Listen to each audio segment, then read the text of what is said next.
Iran has responded to Trump, and Trump does not like the conditions that Iran has put down. But Iran still holds the upper hand because it is Iran that has the Strait of Hormuz closed. And it is Iran that did not have the Strait of Hormuz closed before Trump decided to wage war. Situation right now is much worse than it was before Trump decided to go to war with Iran. The point about the asymmetric nature of this is really quite striking. Of course, you have very powerful militaries like the United States and even Israel dropping enormous amounts of munitions on Iran. Iran has its own military, but it's a much weaker power. But again, it doesn't take that much to throw the entire global energy market into chaos, and that's what they're doing. So they're not just hitting neighbors, although the neighbors are being harmed. Iraq, some other countries, if you run out of places to store the daily production of oil that you have and you can't get it into market and put it on a ship to sell it somewhere, you have to shut in production. And there's no solution for this. Trump will not be able to open the Strait of Hormuz. And we've seen about 7, 8, 9 million barrels a day of oil globally just shut in, where people say we're going to stop producing. So that hurts those countries. So what's happening is that despite the so-called ceasefire, the tenuous ceasefire, Iran continues to attack our allies in the area, such as United Arab Emirates. And this is causing severe problems to the global oil market. But we are in a global oil market. If there's a disruption halfway around the world, you take 1, 2, 10 million barrels off, the global price of oil goes up. And prices of fuel corresponding to the price of a barrel of oil is also going up. But it's not so bad. It's been this high before. And as we are seeing in the United States, for everyone listening who goes to fill up at the pump, the price of the pump is set by the global price of oil, even though the United States is now a huge net exporter and the largest producer in the world. Now, here's the thing. Even though the United States is actually producing more oil than Russia, the oil that we produce cannot be refined in the United States because it's a different kind of oil. It's a different consistency. I'm not an expert on these things, but the oil that we produce has to be processed by a different set of refineries. So our oil actually goes into the global market. So the pain Iran is inflicting is global in scope because they can affect the global energy market. And that's true for natural gas as well, which particularly hurts Europe and Asia because that's where those supplies go. Trump went into this war without a proper plan and against the advice of all of his senior military advisors. It is not a new question for the United States military to think about what would happen if we ended up in a war with Iran. And in every wargaming of that question I am aware of, and there have been many more that I'm not aware of, the closing of the Strait of Hormuz is an immediate possibility. This is not a surprise. This has been considered by the military for years, the danger of going to war with Iran. All of our military advisors advised Trump that this was a bad idea. But Trump doesn't listen to anybody. He wakes up in the morning and whatever comes to his mind, he decides that's what we're going to do. And without taking proper advice or even understanding the situation properly, because he's getting old, he's after all over 80 years old, his mother and father suffered dementia. He also seems to suffer some form of cognitive decline. So he didn't consider this apparently very carefully because this was not a surprise reaction. We already knew that this was a possibility before we invaded Iran. We seem to have been caught flat-footed by it. This was not expected by Trump and his administration. And now they don't know what to do about it because the Strait of Hormuz was open before we went to a war with Iran, and now it's closed. So maybe we could just bomb them out of existence and that will open the Strait of Hormuz. That's what Trump says. We'll just wipe out everybody, the whole civilization of people, and we'll just make Iran a country with nobody living in it. We're going to drop a nuclear bomb on them. Why? Well, I can't speak to what kind of planning went on, obviously, in the Trump administration before this started. You do have a sense that they thought this would be over much more quickly, and other recent conflicts have been. We woke up on a Saturday morning and found out we removed the leader of Venezuela, and that seemed to be over a few days later. There was conflict in the Middle East last year, the 12-day war between Israel and Iran, and it was only 12 days. So there may have been excessive optimism that things would change in Iran quite quickly, whatever the objective of this action is, regime change or something else. What is the objective of this war?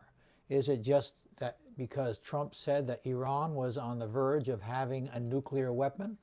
Well, we know that's not true. Now, you may not know that if you watch Fox News. And the other thing that I think you want to do in the situation like you're describing, because you're right, closing the Strait of Hormuz is the mother of all nightmare scenarios for global energy markets, not to mention for other military and defense considerations.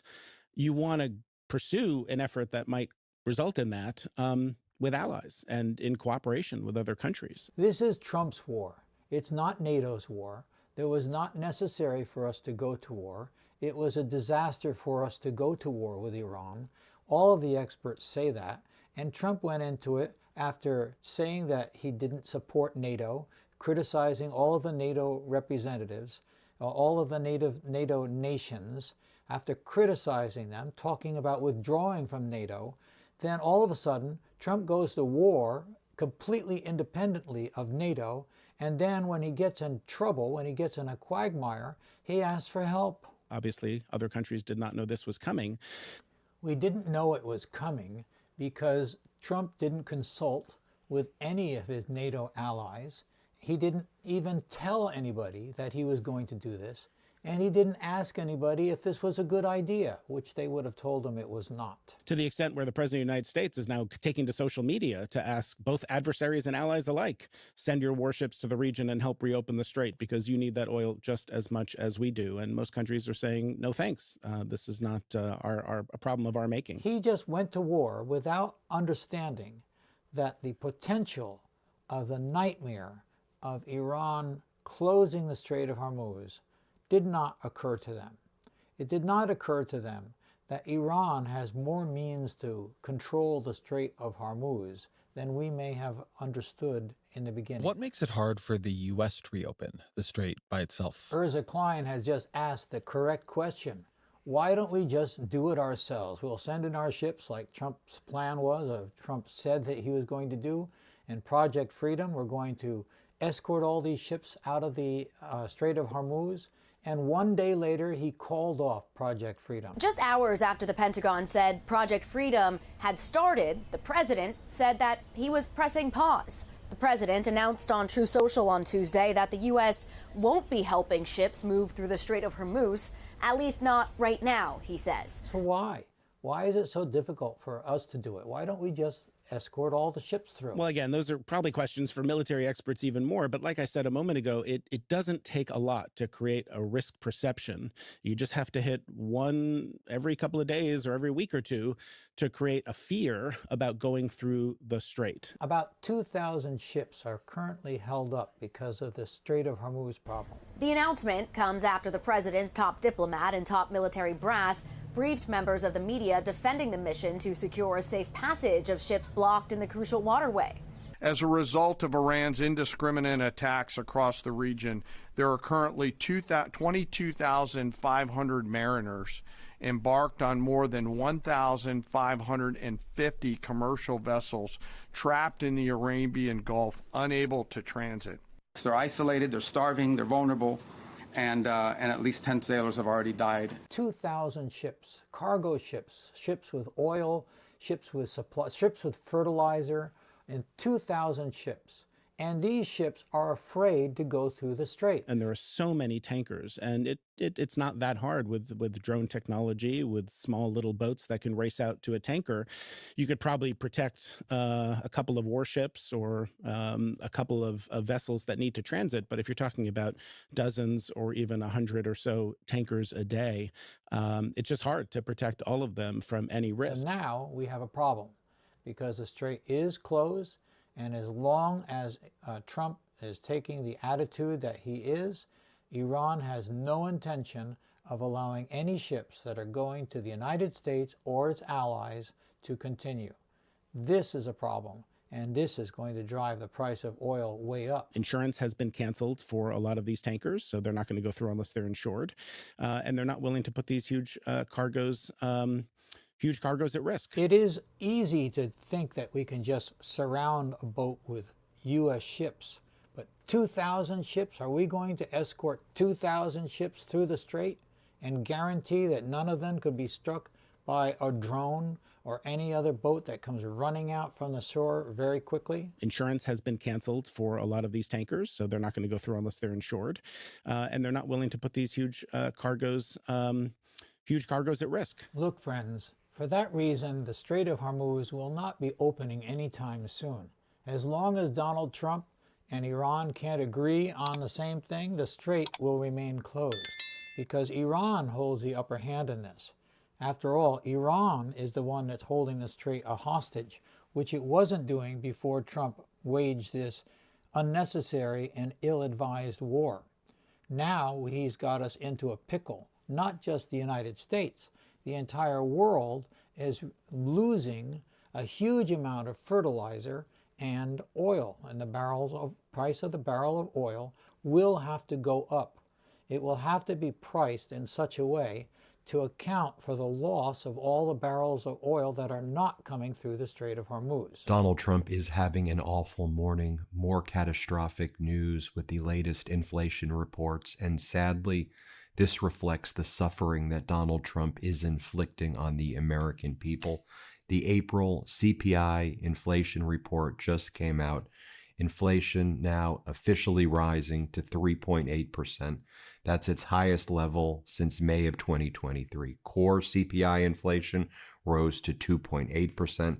That's above the expectations of 2.7%.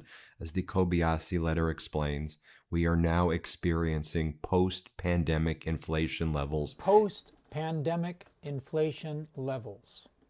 The pandemic is over, but now we are experiencing post-pandemic inflation numbers. In other words, since Donald Trump has become president, inflation is now increasing.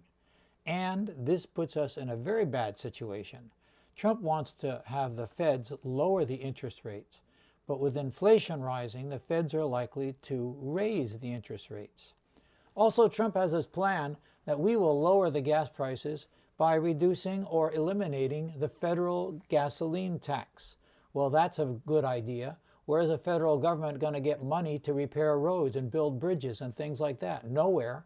So this is a good way to drive the United States bankrupt, just like Trump drove 2 casinos to bankruptcy. Norway's deputy foreign minister visited Tehran. This follows the fact that Norway and many other European countries are rapidly running out of jet fuel. There's not enough oil coming from the Middle East to refineries to maintain the current jet fuel consumption rates. 20% of all flights need to be canceled to halt the decline in jet fuel supplies, as this chart indicates right here, posted by Wall Street Mav. And Norway's deputy foreign minister meeting with Tehran, meeting in Iran about bilateral negotiations. So there you have it, friends.